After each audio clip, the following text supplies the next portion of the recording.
I'm going to tell you something. If you two never bother me again the rest of my life, I ain't giving up that stuff. I can't.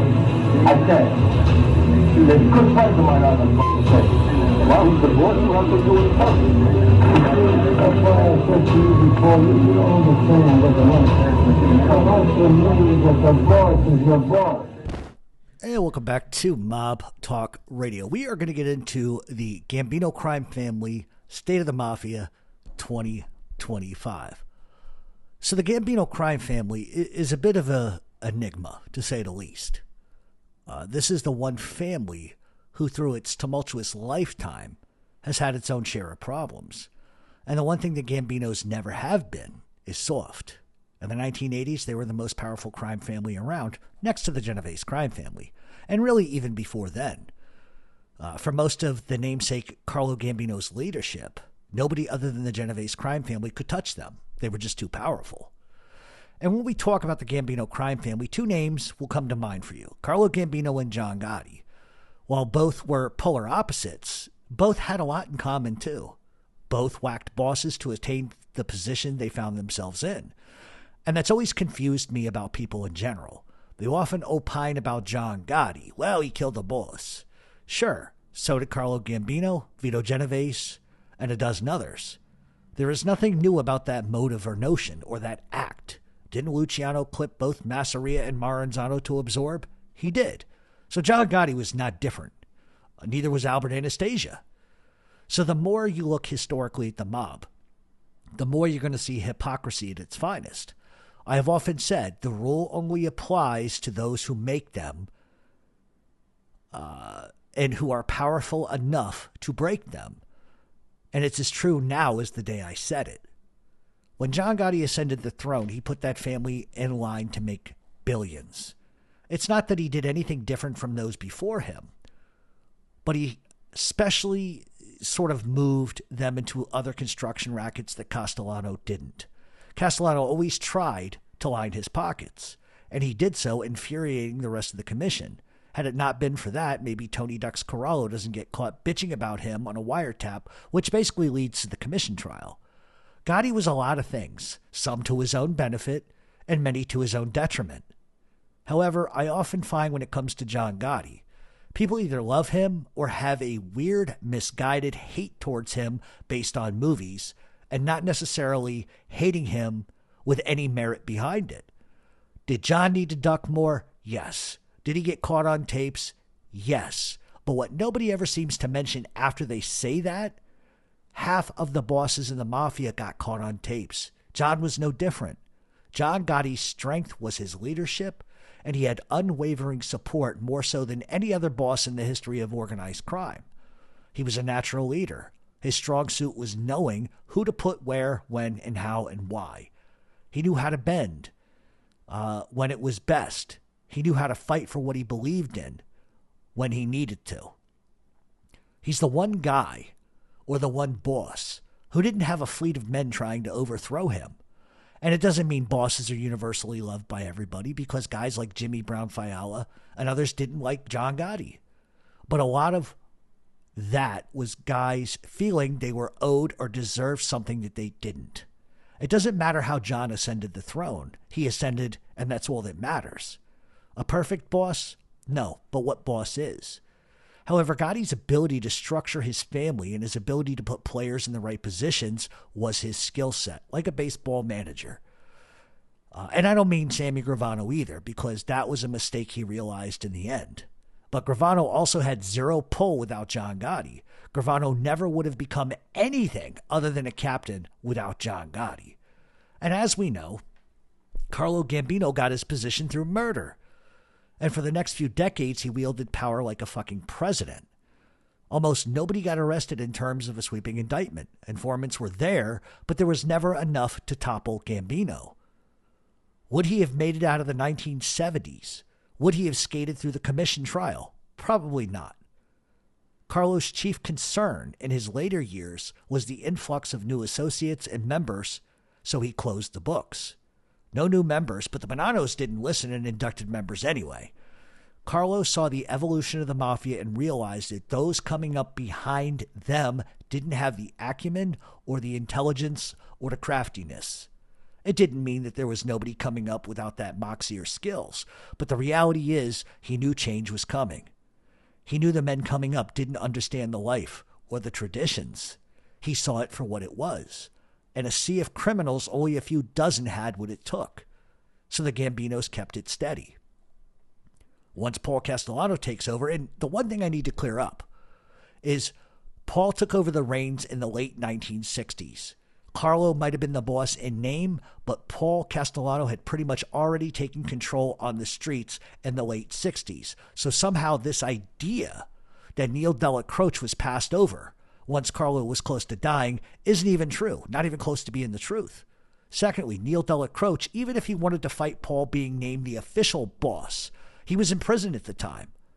And Neil wasn't the type of guy to fight a leadership position like that. So for those who keep saying that, don't realize that Paul was already in charge in the late 1960s, albeit on the street level. As we know, Paul was assassinated on December 16th of 1985 in a hit orchestrated by John Gotti and Frankie DeCicco and others. Gotti had little choice in the matter, considering all that was going on in the streets. As we know, drugs were the crux of Paul's issues with Angelo Ruggiero and others who get caught selling drugs. Keep in mind, it wasn't the issue of actually selling drugs, because Paul never had a problem taking drug money, but rather that Angelo Ruggiero badmouthed Paul and everybody else on wiretaps. Past that, Paul had already set up the Cherry Hill Gambinos to move massive amounts of narcotics in New Jersey. Paul wanted the drugs out of New York so he couldn't be tied to it. And Ruggiero essentially tied Paul to that, but the feds could never totally prove it. And that was the main issue. Gotti, because he was the head of that crew, was directly responsible for his crew's actions, and Paul didn't believe that Gotti didn't know that that was going on. And that was the core issue. Compiling that were the tapes. Paul knew what was on those tapes. You rarely hear this. Paul knew. He wanted to force Angelo Ruggiero to hand those tapes to him, and he refused. And Neil Della Croce becomes the middleman in that argument. Neil holds out. And Paul knew he was holding out, because Paul knew what was on those tapes already, and he was irate. And that was another instance of Neil holding back on Paul. There was a mistrust that went back decades with those two. So to further show you how well received John Gotti was, you're going to hear some stuff today you've never heard about John. Neil, essentially, Paul was the boss, but Neil was basically on the streets the boss. And John Gotti more or less took care of everything face-wise for Neil. So you have Paul Castellano as the boss of the crime family, Neil basically as an underboss, but he ran the streets. Neil ran everything. And Neil defers to John Gotti to handle business. So this idea that John Gotti was just some obscure captain who killed a boss to rise really isn't the case. And that's one of the reasons why Paul Castellano was so irate with John Gotti, because John Gotti was in a position of power. So Gotti just didn't all of a sudden, oh, I'm the captain of the Bergen crew, blah, blah, blah, blah, blah, I'm going to kill Paul. No. Gotti had a lot of responsibilities in those early days, and nobody ever seems to talk about that. It's always some obscure reference that, well, Gotti just this, that, and the third. No, Gotti had a lot of responsibilities on the streets. He was running day-to-day operations for Neil. And understanding all of that led to John Gotti making a decision. And the rest, as they say, is history. As John took over, a lot of things changed for the Gambino crime family. Not only did John expand into construction rackets, but he also took control of the lucrative Greek gambling rackets, which caused a bit of a ruckus. John became the most powerful boss in the country the second he took over, and the Gambinos, who were making close to $400 million under Paul Castellano, doubled it in less than a year under John Gotti's control. And I'm not going to go through Gotti's entire reign, but he will have his supporters and he will have his detractors. Ultimately, Gotti would be undone by tapes and over 100 informants. Name me any other boss that had over 100 informants given information. He would continue to run the family from prison, putting his brother Peter in charge, and flanked him with others. John Gotti Jr. at one point was on a panel as well. And nothing happened without John Gotti Sr.'s approval. And one of the more interesting facets of John Gotti's reign is the Colombo Wars, and specifically Carmine Persico. When Persico went to prison for life in 1987, he would install a panel to direct funds to his family through Alley Boy Persico, his brother, but Alley Boy Persico would take a pinch, then that panel was dissolved, and he would install Vic Arena as the boss. Persico's entire idea was to put Arena in charge until his son, Little Alley Boy, got out of prison. Arena had other ideas, and Gotti backed Arena fully. And a part of the reason why John Gotti backed him was because Gotti wanted the trifecta on the commission. At the time, he had the Lucchese backing. He had the Bonanno backing. And if he gets the Colombo backing, it would put the Genovese crime family up against the wall, meaning if it came down to a commission vote and Gotti wanted something, it was all for the taking. And that was a move designed to weaken the Genovese crime family. And it didn't work. And Gotti went so far as to call Persico a rat publicly in an effort to gain traction. But as we know, it didn't work. And it just shows how calculating Gotti was. That's a smart move. And a lot of the reasons why he said Persico was a rat is because there were reports surfacing that Persico was going to write a book. And people viewed Persico at his own trial, acting as his own defense attorney, as a rat move. That's how John Gotti saw it. He called it up and down the line the way he saw it. And there were those who fully agreed with John. So that wasn't some sort of out-of-the-pocket weird thing to say. Gotti was a traditionalist in every sense of the word. But it's a shrewd move.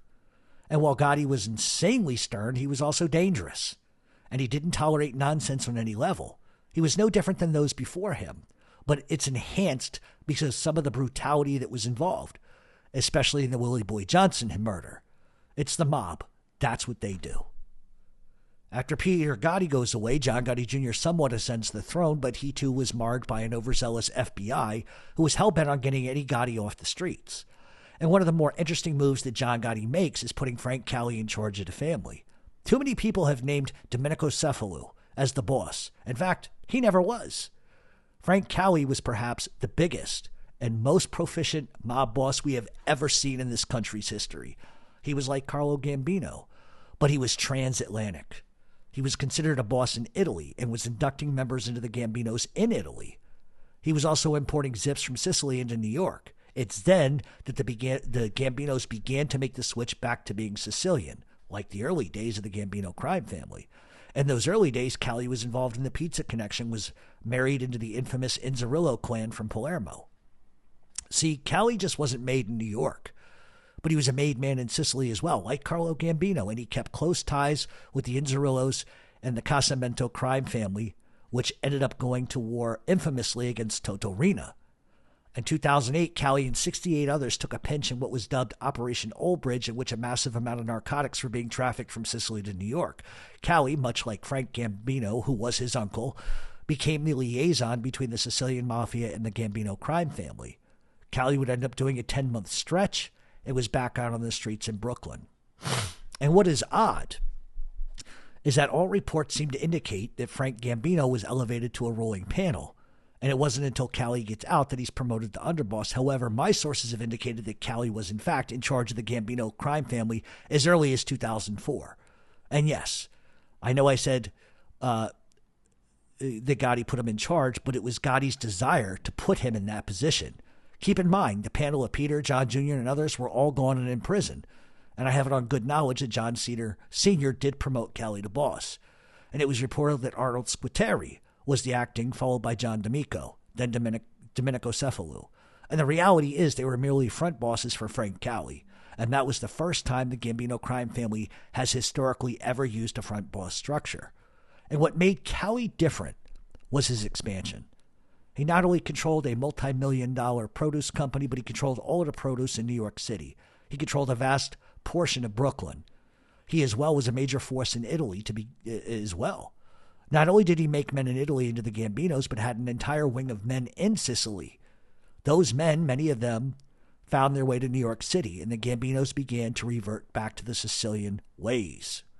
Under Gotti, the Gambinos had 23 crews. After Gotti went to prison, the crews wound down to about 12.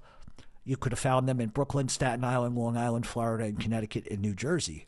And once Cali took over, the reins of the crews grew and were back up to around 17. Which is massive. massive. Cali was able to reestablish the Gambinos at the top of the food chain and really had become the most powerful Cosa Nostra boss in American history. He was able to bring the Gambinos back into the construction rackets, full union control, political control, and truly had the most say on the commission. Cali also had established relationships with the Genovese crime family and other crime families. Cali was not called the Ghost for no reason. Nobody knew Cali was the boss outside of New York. They allowed Cephalou to take the heat and be called the boss in not just the press, but in mob circles. But mob guys knew who was really in charge. Cali was never seen. He stayed low-key, and the feds were fooled for almost a decade. Reporters and even mob authors who usually get things right got it wrong for over a decade. I knew who the boss was, as many here in New York did. But it was the circles that I was in. But it's not the name you heard every day. Let's just put it that way. Not just a juggernaut in the city, but in Italy too. We don't know how long Cali's reign would have lasted because sadly he was murdered by Anthony Comello in 2019. Cali, however, likely would have been indicted because of the Italian authorities picked up Cali in Sicily at an induction ceremony. They also caught Sicilian Cosa Nostra members in Italy calling Cali the boss. So needless to say, we don't know what could have been. But what we can say before we move on is that Cali truly was the epitome of what a mob boss should be. He fooled everybody for almost a decade. He was the new version of Carlo Gambino 2.0, and in some ways is more powerful than Carlo Gambino ever could have been, only because he was transcontinental. So after Frank Cali's death, the rumor mill began that John Gotti, who had just been released for 30 years behind the wall, was responsible for his murder. It's not true. Jeannie had nothing to do with it. In fact, people keep reporting erroneously that John Gotti's the boss. And I can tell you for 100% certainty, John Gotti is not the boss. He's not.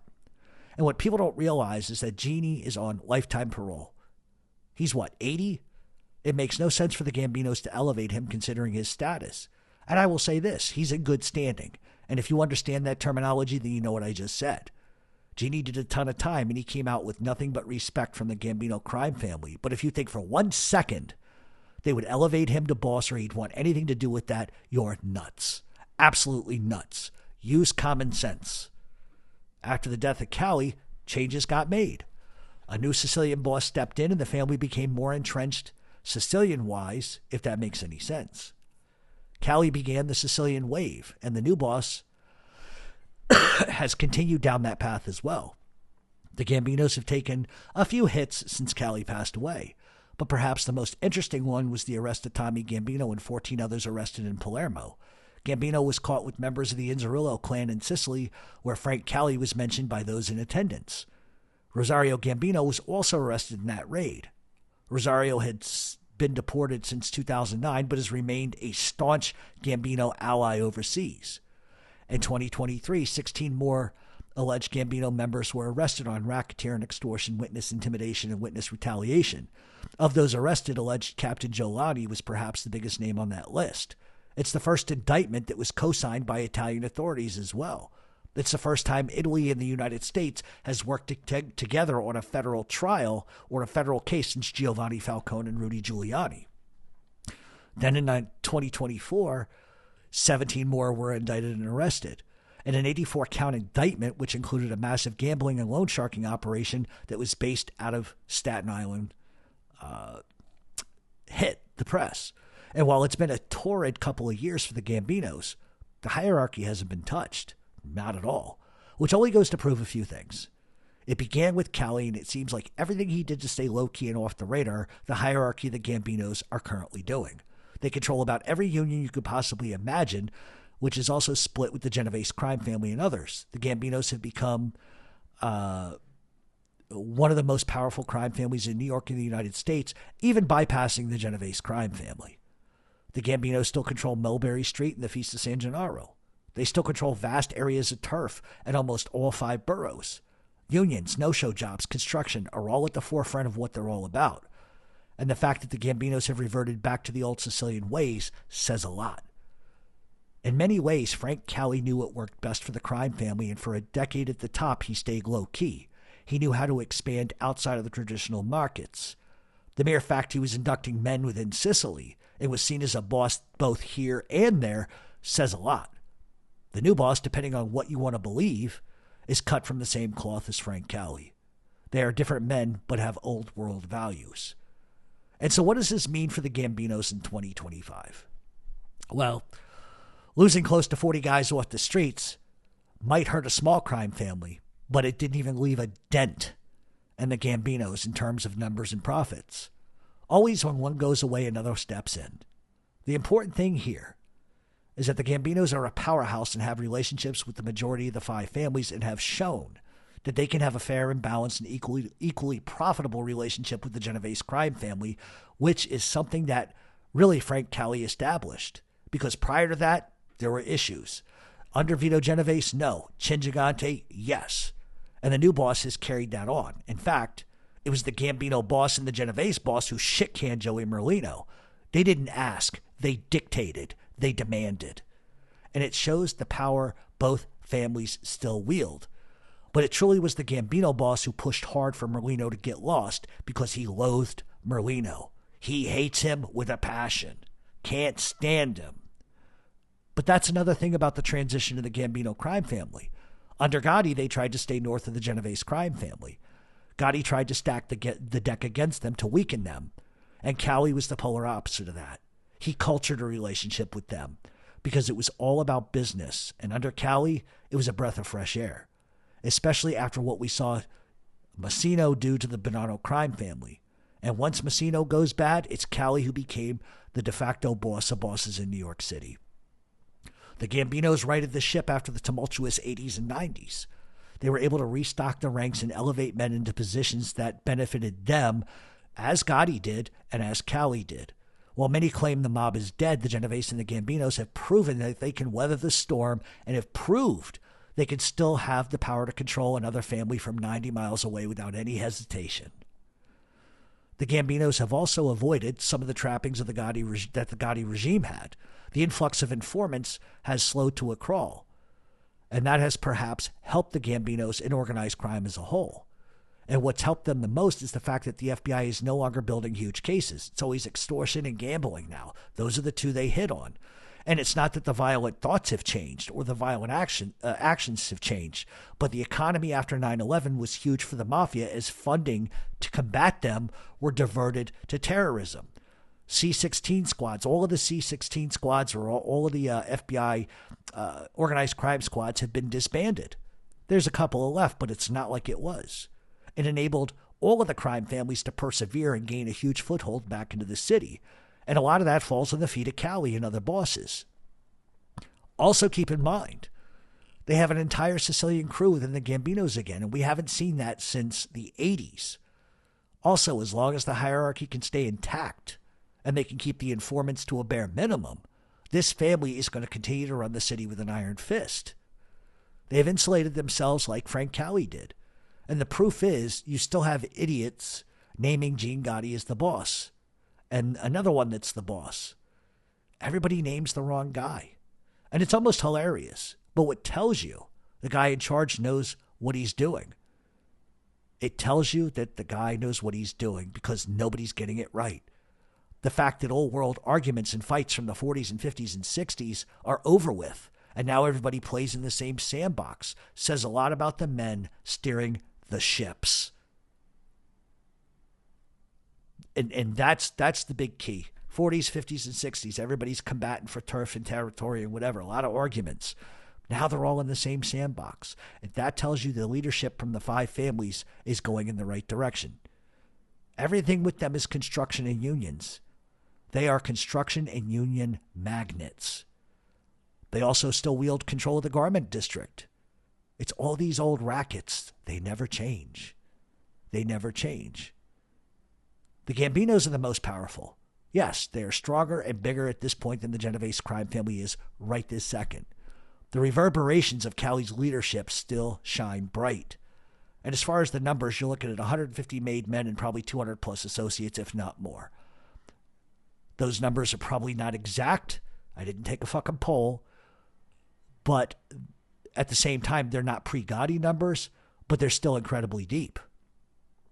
And moving forward, with any crime family that we're going to talk about, getting non-specific, is all of the traditional rackets. And that's if you guys are expecting to hear, oh, they're in crypto and they're in this and they're in that. I'm not going to tell you that. The old world traditional rackets are always going to be the most profitable. Extortion's never going to stop. Gambling's never going to stop. People that say that legalized gambling ended the mob's control of gambling, it's nonsense. It's nonsense, and I'm going to tell you why. The day that you can walk into the Borgata and borrow money to lay a bet, that's when you're taking the mob out of gambling. Until then, there's always going to be a bookie that's going to make a dollar because you can bet it on credit.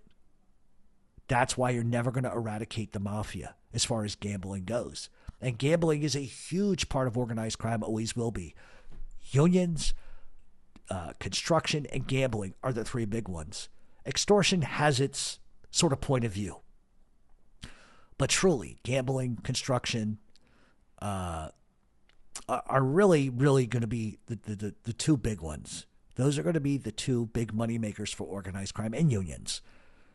And nobody has had a control over the unions like the Gambino Crime Family. They have controlled those unions since the days of Albert Anastasia, and they're never going to give them up. And you can't get rid of those unions. You can't. With unions comes power. And the way that you wield power is going to dictate your longevity in the streets. So, that's the update for the 2025 Gambino Crime Family. Wanted to thank everybody for listening in, and we'll see everybody next week.